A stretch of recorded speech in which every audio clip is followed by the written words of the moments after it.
Hi and welcome everybody to this April edition of the Cloud Native Nordics community meeting. I'm glad to see you here. And yeah, sorry for my XPS keyboard again. Let's look at the agenda.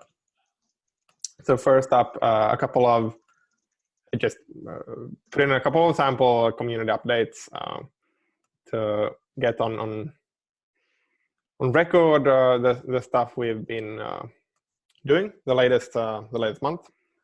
So we have yeah, and please add yourself to the meeting notes in the document. Join the Google group Cloud Native Nordics if you don't have access. So let's start with Cloud Native Nordics Cafe. Anyone want to talk about that or? Yeah, I can. Oh, sorry. No, please go ahead. Yeah, I can just give a short update. So it's primarily been me and Laszlo trying to just figure out what this is, and but basically it's been half an hour, 45 minutes, depending on how much stuff there is to talk about. But it's just been, yeah, what do you want to talk about? And let's just hang out, drink a cup of coffee, and just see other people than our kids. And it's actually been quite well, I think. It's been around 10, 15 people each time we did it. I think we did 3 last week. Did we do? Yeah, 3 last week. And Laszlo did one yesterday, and we will do one on Friday as well. But yeah, it's actually quite nice thing to do, and it's a good way to just start talking about random stuff. Yeah, we set up recurring meetings for Tuesdays and Fridays. Yeah. Do you have anything you want to add, Laszlo? No, not really. It was very spontaneous. I think we just started it one day. I was very pleasantly surprised that we just do things like that. So that was cool. There are many people joining. There are a few returning people, so that's good. It's very unstructured, and you don't really know how it's going to turn out. So far, there was always a little value in it for me, at least. Like I learned a few links and a few experiences. I hope this is similar for others as well. So we can keep it doing it, and then let's see if it sticks or people just stop joining.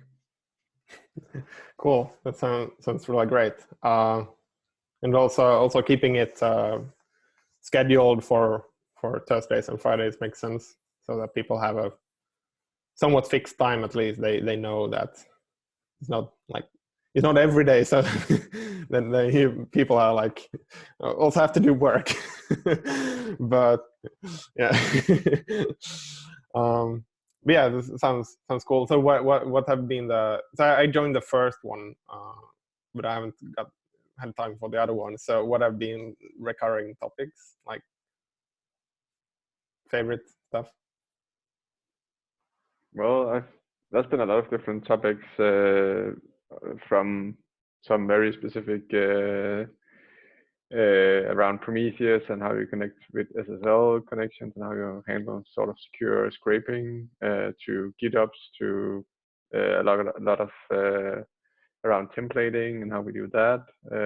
So it's just been a lot of different topics, and it's been very casual and just people in there sort of sharing their experiences and their viewpoints on the subject. Nice. So every Tuesday and Friday. Now we switched to summertime, at least in Finland, right? I think all of the Nordics does. That is right. Yeah, I think everyone did it. Yeah. So I used put the CST on the notes. Yes, that was what I was going to say. Like now we EEST and CEST instead of the other ones.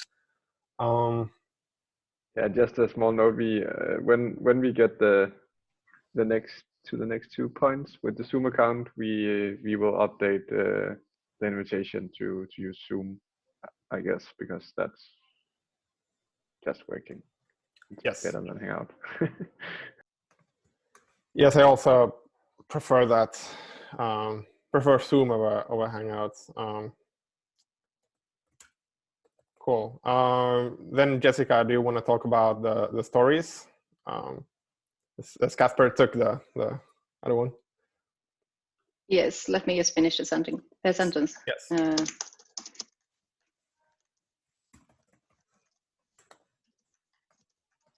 So we were running a stories session. It was like an experiment where we just decided that we should share a little bit about how we're working with cloud native in different companies and different organizations.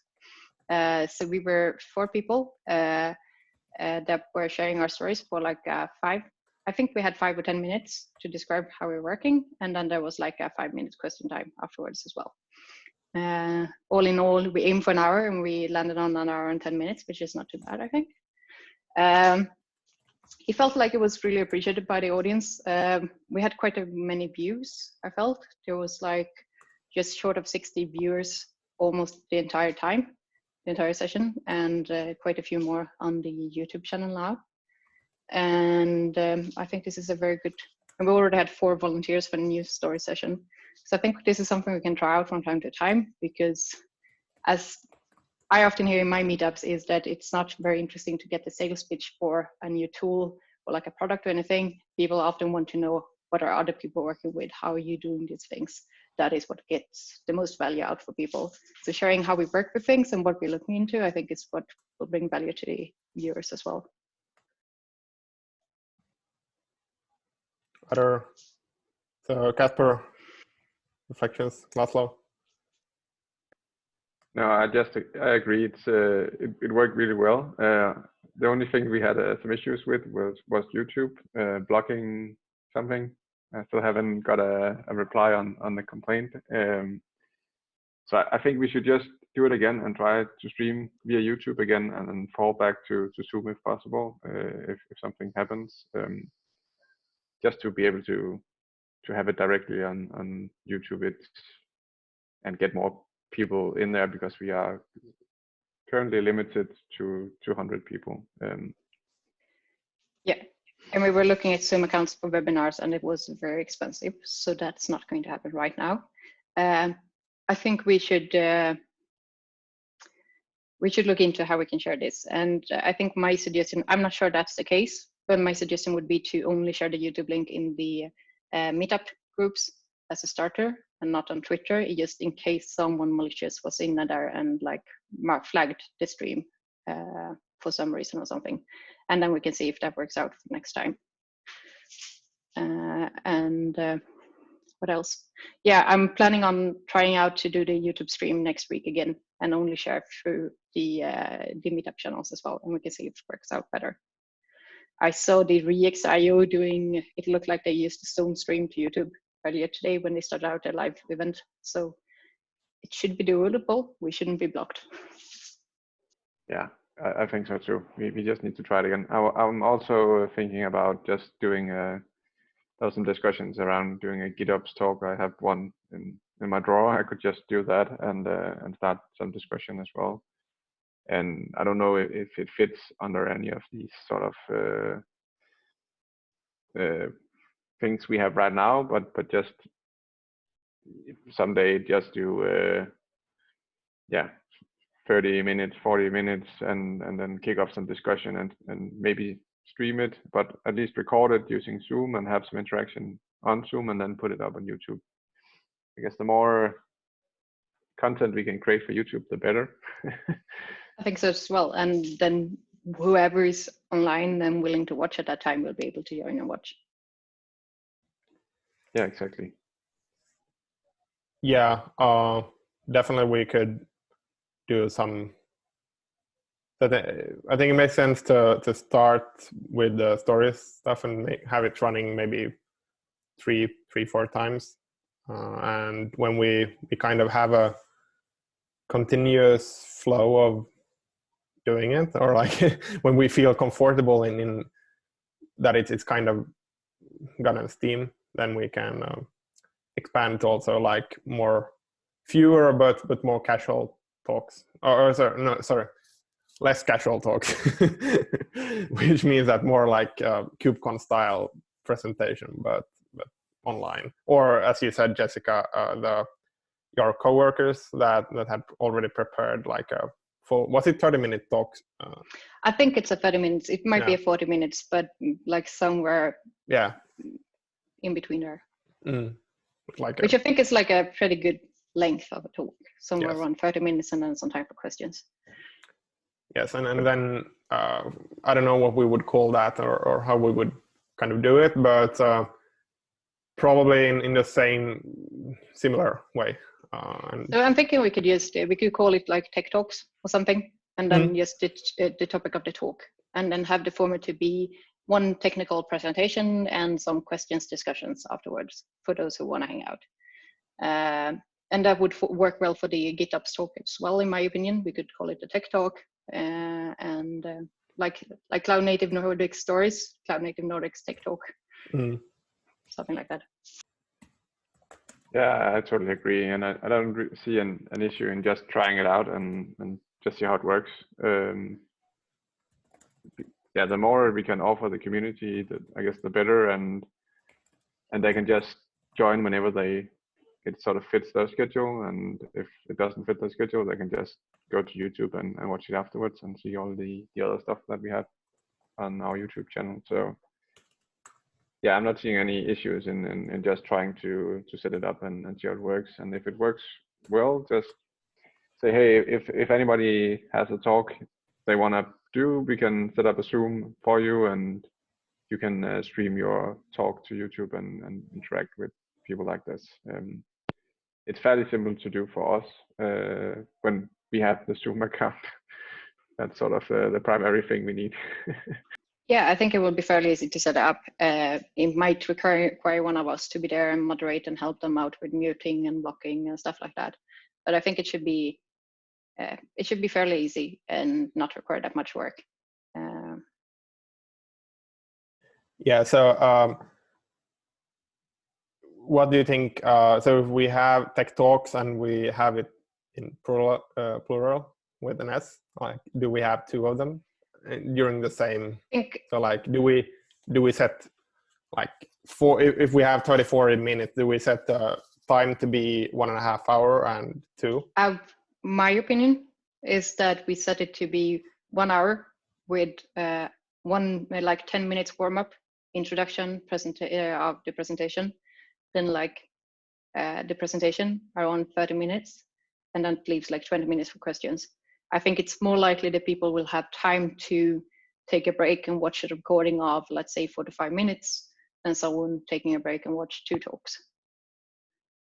And since there's no reason to have since it's not that much effort to set up a new Zoom as it is to organize a meetup and get the food and the pizza and the location and shares out, I don't think there's any motivation like that to keep more talks concentrated at the same time. That's how I think about it. Yeah, I was thinking about it in the way that if we have 2 after each other, then we have twice less setup. Even though it's pretty cheap, it's like twice less the amount of someone of us or other from the community that needs to moderate. And but then with regards to YouTube, we would actually cut the thing, so we would have one which is the full live stream from start to end, and then only the talks, how to call it, themselves. The talks themselves individually posted so we have a talks playlist in YouTube. I'm more concerned actually about, okay, so I'm not saying you're wrong, I'm saying you have a good point, but I'm also want to argue my point one more time. I think it will be hard to find 2 topics that are similar enough, but not the same, that makes sense to keep them together so you don't get the context switch between topics. and I'm not sure you gain enough value by putting them together. And all the editing you just said about the video, that sounds like more effort than setting up an additional video stream. Yeah, and it also requires us to sort of find the right people and put them together. With this, just having one talk, it's just, hey, you did this cool talk. I saw it on this conference or whatever. Could you just could we do a Cloud Native Nordics tech talk with this and have people ask you questions and stuff like that, and just do it, having it more spontaneous instead of just planning everything and upfront. Just do it and see how it works. And if it doesn't, then who cares? Let's find some other things to do. At the same time, I don't feel that if we have 2 talks ready and they want to go, why not just run both? But I also don't think that should be a limitation from running a session that you need 2 talks. Okay, cool. You've convinced me. We're stubborn enough to convince you. Yeah. No, it definitely makes sense. So my plan for the talk Cool. next week was to send out notes at latest on Monday to everyone else organizing a meetup, like predefined title, link to YouTube, description, and then send it out in an organizing group telling people, if you want to put this in your meetup, you're welcome to do it. And then also announce it in the announcements for like events in Slack. And I think that's like, whoever is pulling the strings to make something happen, it's their responsibility to share, spread enough information to everyone else organizing a meetup, so it doesn't become an extra load on a meetup organizer if we do 3 events 1 week compared to like just running the meetup. Yeah. So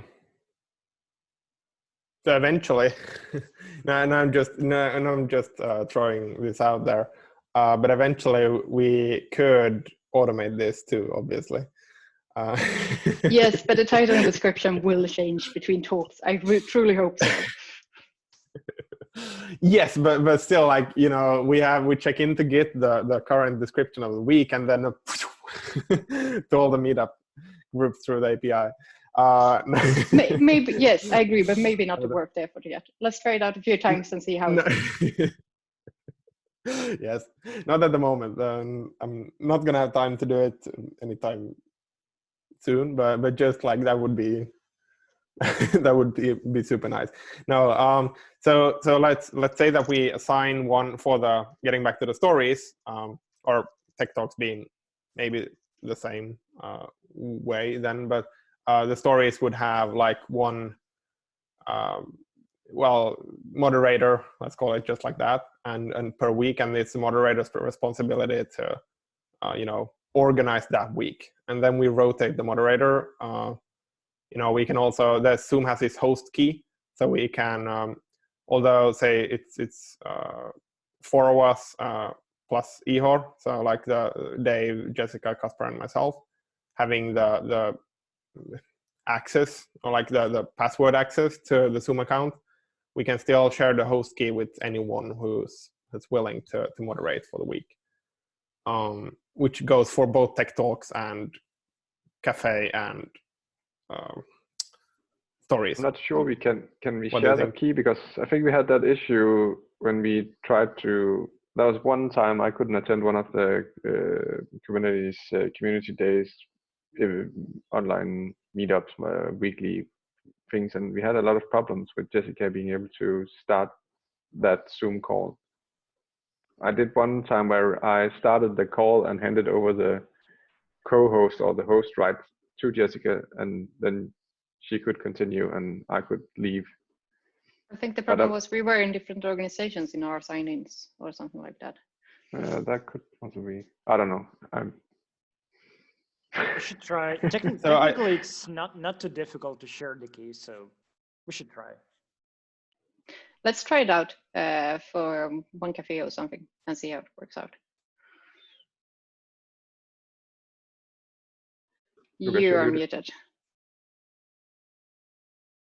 Still muted. You're still muted. Oh, yeah, sorry. So for example, Laszlo is here. So maybe when I set up the Zoom account later today, I generate the host key, give it to Laszlo, and tomorrow he's joining the cafe. I guess. Are you? Sorry? Friday, but yes. Friday. Yes, exactly. Yeah. So on Friday, he's joining the cafe and uses the host key to like take control of the meeting or whatever you like to call it. So that would be one first test, which is pretty simple in the sense that like maybe I'll join anyways, and Casper, and if it doesn't work, it doesn't work, and then we figure it out. But that would be a way to validate. I'll be there.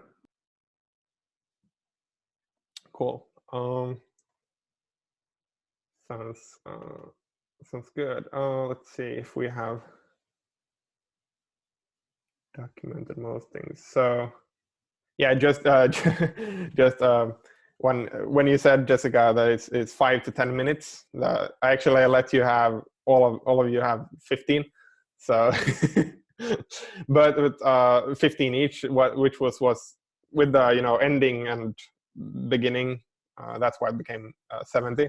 But what I was thinking afterwards was that would it make sense to do 3 people instead of 4? Because I think it went really well, but maybe my feeling afterwards that I had to worry a bit too much to actually try to keep the time when we had 4 people, or like actually interrupt the panelists in a bit more sense than needed. We could just schedule it for 1.5 hours. I think if we have 4 right now, we should just do one with 4 again, and then ask new people to sign up. And if that's free, we do free. I think we also had some delay getting started, so there was like 15 minutes in before we could even start with one talk.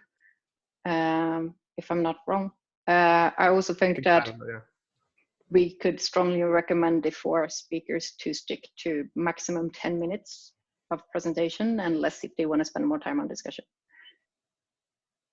Because I don't think we had, I know you were running a timer, but I definitely was not running a timer for myself when I was presenting, so I have absolutely no idea how long I was talking.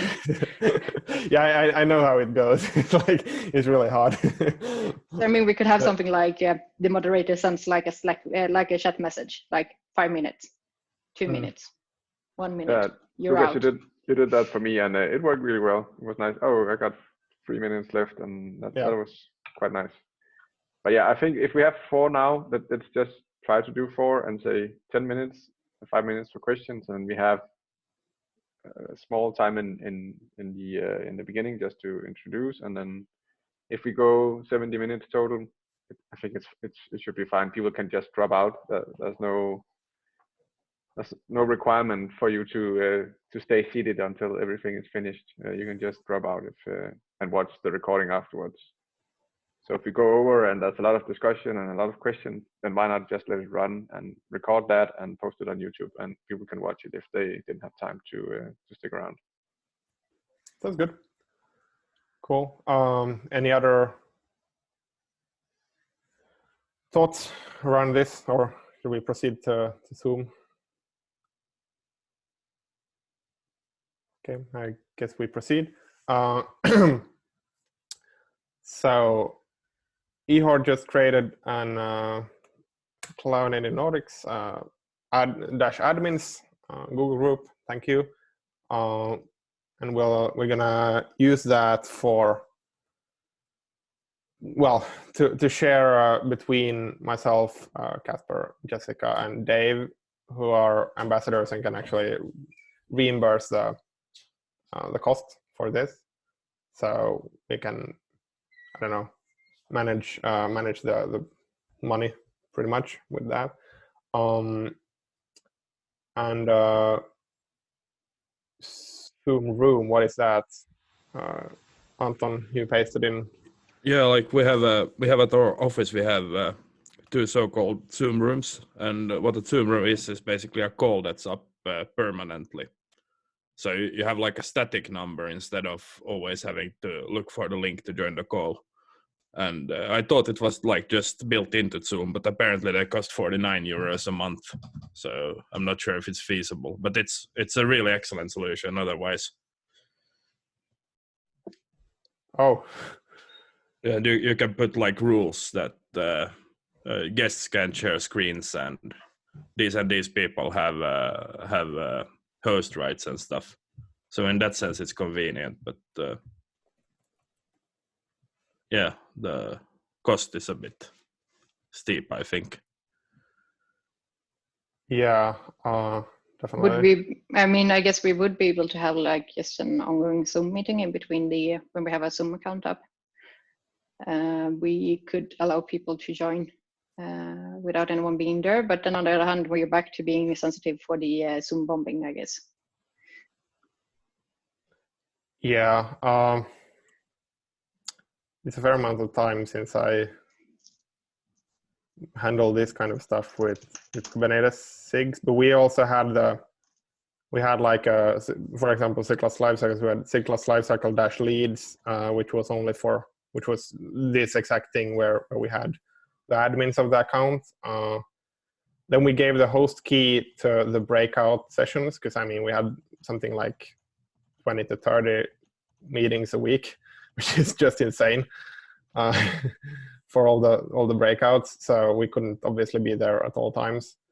But I know that there were problems, at least when meetings were overlapping, or it's not going to be a problem for us, but overlapping, or one is ending and the other one is starting, and you run over maybe even a minute, and then it kind of goes bad in weird ways. One possible solution. So we had a fixed meeting number at all times, but maybe that was so there's something called a personal meeting ID or something like that.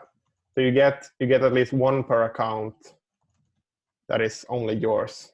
So maybe we used that and didn't have to pay extra for the Zoom room, or the Kubernetes, Paris or Sarah, whoever was managing that Zoom account, just paid insane amounts of money. Maybe we can set up one of the I don't know, breakout rooms.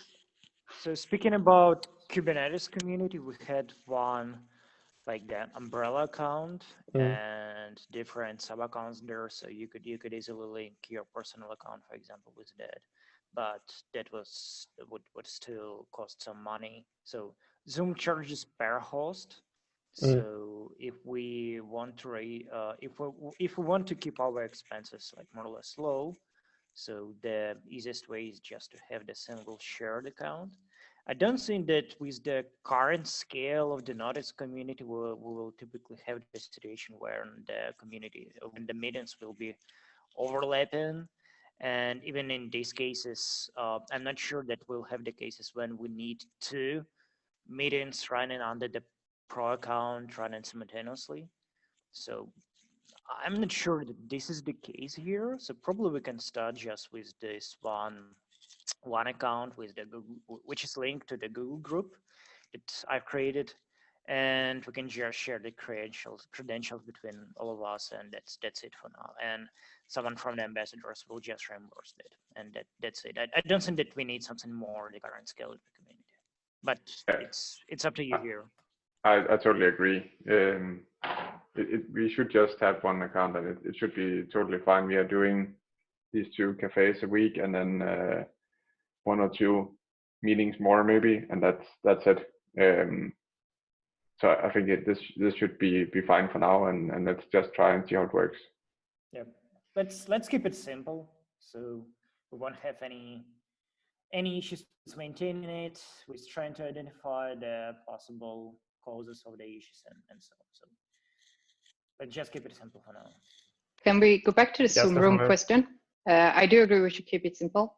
I want to question because I like the idea of having it like a Zoom room where you can go hang out with people.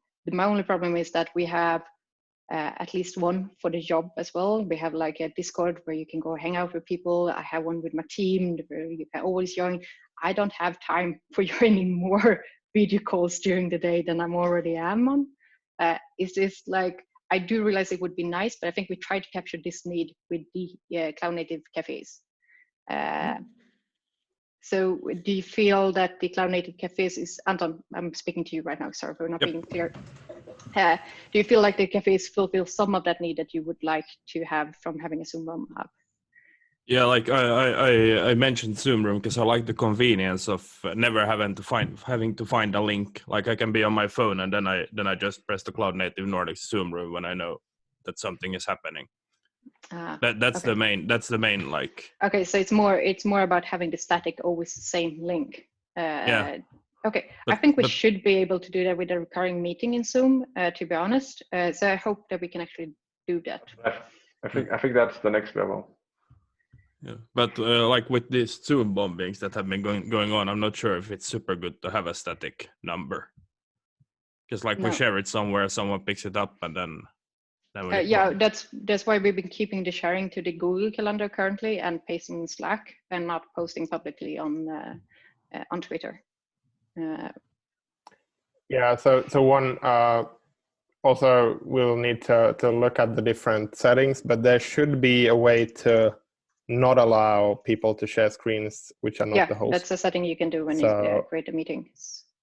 Yeah, and also it's, if we see the need later, there is the waiting room kind of thing where, like, I don't know if the Kubernetes community uses this these days, but there were talks about it at least a couple of years ago when this kind of stuff happened, that the moderator would actually have to click in all the people who they kind of knew. That's super annoying. Yes. Yeah, we don't use the waiting rooms. We don't use all this. So unfortunately, we have to be less friendly and open so widely. So because of the some issues that we had like around 1.5 years ago. So we had to significantly restrict our Zoom and Slack capabilities and make them more moderated. And ideally, we have to avoid that with the Nordics as well. So, so basically, we don't use the waiting room, but we are still restrictive in the ways where we post and the settings. Yeah. And actually, streaming to YouTube is also really good. Is a good way to convert the meetings to listen only mode when we have like. When we have something like the webinar meeting, something like that we had last week that Jessica was speaking about. So if we could just set up the live streaming from Zoom to YouTube, and we'll have only people who are speaking, like the presenter and moderator, only on Zoom, and everybody else is on YouTube, it's way easier for us to moderate and to deal with all this possible negative stuff that's going on. Especially since YouTube also has, like, you can turn on it to capture inappropriate words in the chat and block users automatically and a lot of things like that. You don't have to risk someone joining and sharing the screen and being appropriate and stuff like that. So the best option would definitely be to work with a YouTube stream for whatever. But I do think that the cafes will need like a setup like this to have a good sharing. No, I'm not speaking about cafes. Yeah. No, so I know. I just yeah. Yes, I think we all agree. I just think that there are different things, and I think we need to set up like there's been flowing around. You shared like a good set of settings that we should look into and have as a standard on our meetings. As soon as we have an account up, I think we should look into that. Yes, and document it. Put it on the GitHub page. Yes. Cool. So another just heads up, and I think we should touch on quickly, is that Jessica, you created the organizers mailing list too, in a further attempt to, or like restrict at least a bit of what we do so to avoid bad actors. Can you speak to that quickly? Yes. So the things that happen mainly is that the Cloud Native Nordics regular user group no longer have access to the calendar. they no longer have edit rights to the drive folder. They have view rights, but not edit rights, which means that they can no longer delete or change things in any way. They can still like download and view resources, which I think is a good thing because we want to be open, but we also want to be secure. Which means also that if you are an organizer in any Cloud Native Nordics meetup group or similar and engaged in anything, do visit and apply for the Google group, and I will approve. If I don't know exactly who you are, it's a lot of people, and please also write a short sentence of why you should have access, which will help me when I approve. And it's also, I just threw in Casper and Lucas as admin on that group as well, because I didn't want to be a single point of failure. But I think it's reasonable to think it's mainly me going to approve. Can you add Ihor to? Yes, as I will promote Ihor. Yeah. Just for the single point of failure stuff that we moderated. So I think that this means that everyone joining the regular Cloud Native Nordics Google group will now have access to this document, for instance. They might actually lose the write access now that I think about it. I will modify this document itself so they can still add things and take notes. Right, so they should also be able to see the calendar, and that's why we can still share events like the cafe and stuff through there, and they should be able to still get it. And this is also in like keeping it safe. We can share the links there, and we only know that only people in the Google group have access, and we know that it's not shared publicly because we did not make the Google group that public. And what else? I think that's it. Hi. I think I'll leave now. So thank you for joining. Yeah, bye. See you. So I just put in a mention on our Twitter YouTube account. Maybe just we'll paste it in there later. Announcement lockdown for admins only. Should we do this today? Yes, I think we should. I'm not sure. We should make sure that that list of admins is updated because I still want access. But once we know that it's updated, I think we should lock it down. Yeah, and I think this was discussed during last meeting too, that basically, well, announcements is for only announcements in the same way as the CNCF Slack has. Yeah. And then it doesn't make sense, for example, on Monday, March 3rd, like this Monday, there was a not inappropriate comment, but it was just a comment on an announcement. It was like a discussion on the announcement. Yeah. It's not bad, Yeah. but if we said it was only announcements only, then we should lock it down to help people not to do wrong, like help people do right. Yeah. And then we can also add to the topic of like description of the channel to like if you have an announcement but you don't have right to post it, then feel free to reach out to an admin.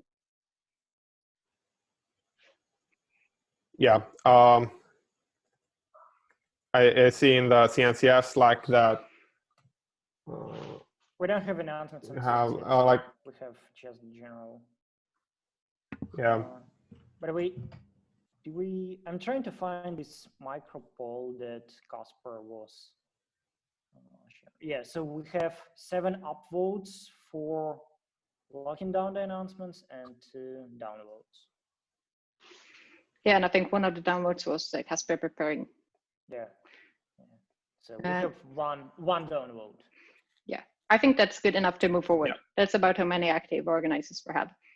I think that the Slack you were thinking about, Lucas, was the Kubernetes Slack, which has an announcements channel that is admin only.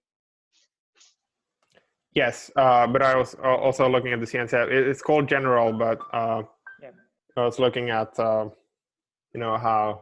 it's not like how the thing is moved to random instead. So maybe we should like say there that like either go to Cloud Native or hashtag Cloud Native or hashtag random if you want to discuss random things. Hashtag discussions, not Cloud Native. We changed it. Oh, it's okay. Well, I'm out of date. But cool. But Okay, yeah, I'll do that today. Try to do that today too. cool. And make sure you're in the list. Cool. Then that should be it. I think we should postpone the marketing stuff because that's a longer discussion. But eventually, just I think that we, given all the changes that we have ongoing now, especially around the remote stuff, we need to retune and design our, not redesign maybe, but like update our webpage with, you know, integration to YouTube. Like here is all the talks. Here is like these kinds of content we have, and here's a calendar maybe. Or like we still gate the calendar behind the Google group, but something like here is events we're doing. So eventually we should do that, but let's take it for next month.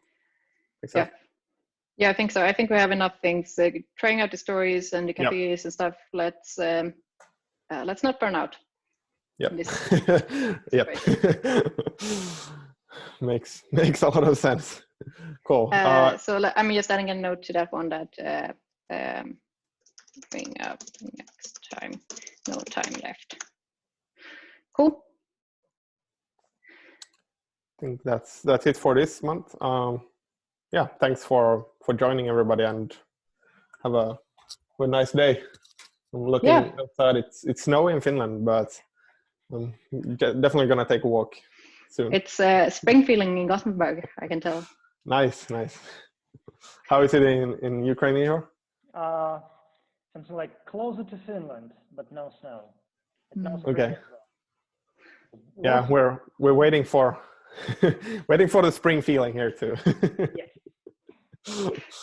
Cool. See you. Yeah, bye. So, bye.